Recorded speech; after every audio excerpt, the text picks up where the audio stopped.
Hey everybody, my name is Ben, and this is my 2011 S-Works SL3. I've had this bike for about a month. I bought it from a teammate of mine who had ridden it very sparingly. It was too big for him, so lucky me. Got a good deal on it, and kind of give you guys a quick tour of the bike. It's built up with Ultegra 6800 11 speed. Full 6800 wheels, brakes, cranks, shifters and derailleurs. Just kind of accidentally the red seat post. I think it works pretty well aesthetically with the bike. One thing I really love about this bike's paint scheme is the pinstriping. You can see it goes down the back side of the seat stays, and then you've got all these cool lines around the inside of the front triangle, and then you've got the cool graphic on the inside of the fork blades.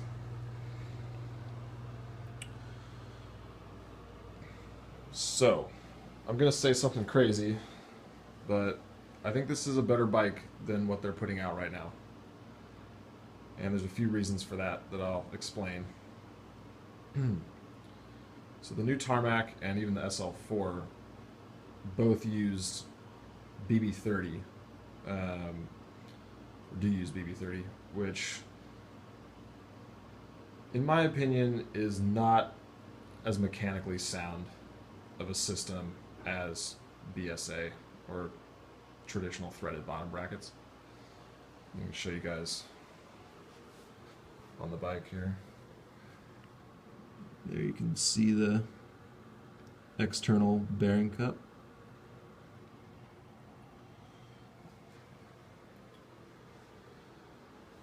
I like the idea of the frame actually being built with a threaded bottom bracket shell that your bearing cups thread into and hold the cranks in place, as opposed to BB30, which to me it just sort of sounds like a like a bearing sandwich where your cranks are the bread and your bearings are the meat and cheese and whatever else you want to put in there.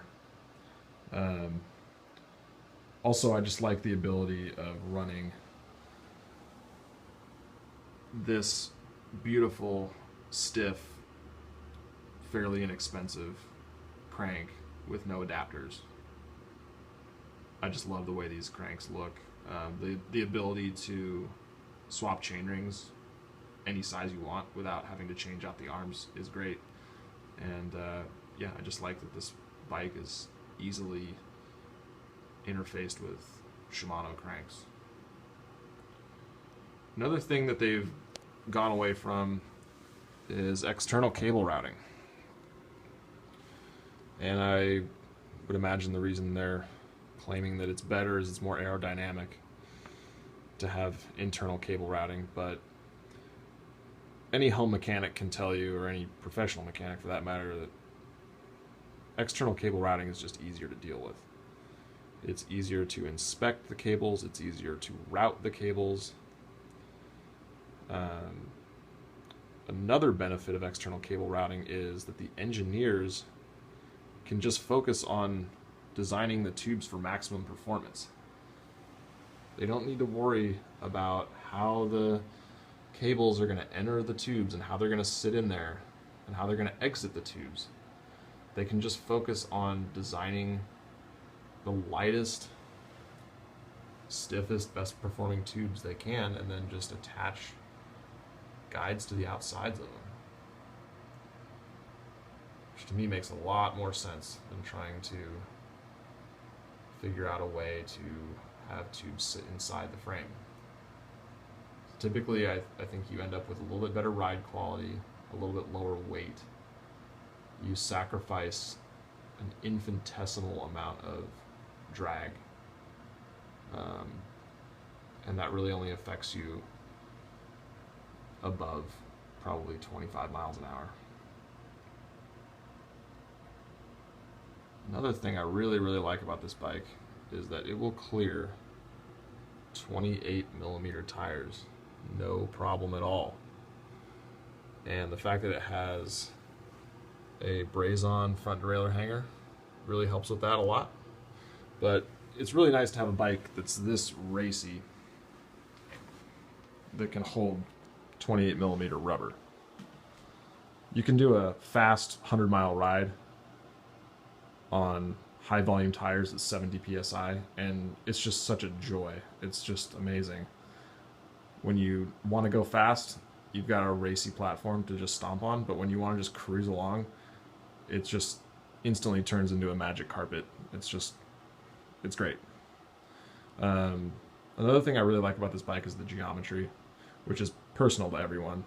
Of course, it might not work for everybody, but this bike is really designed to win Grand Tours, and I often think back to the year that this bike actually came out, 2011, in the Tour de France.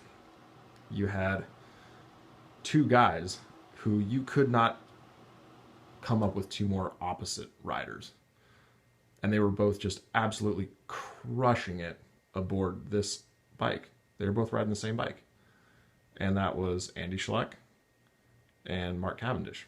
This was the bike before the Venge came out. For Cavendish, he won, I think, 9 stages of that tour or something like that. Maybe it wasn't 9, maybe it was like 5.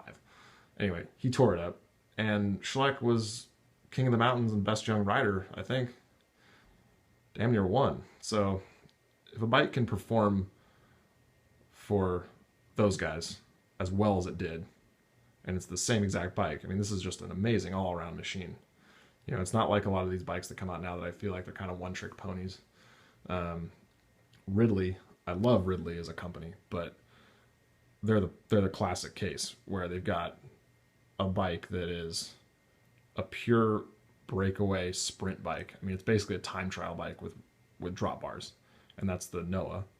And then they've got their ultralight climbing bike, the Helium SL, and they're in their respective focus, they're both just amazing. I'm sure the Helium is a slightly better climbing bike than this bike, and I'm sure that the Noah is a slightly better sprinting bike than this bike. But do you really need to have two bikes?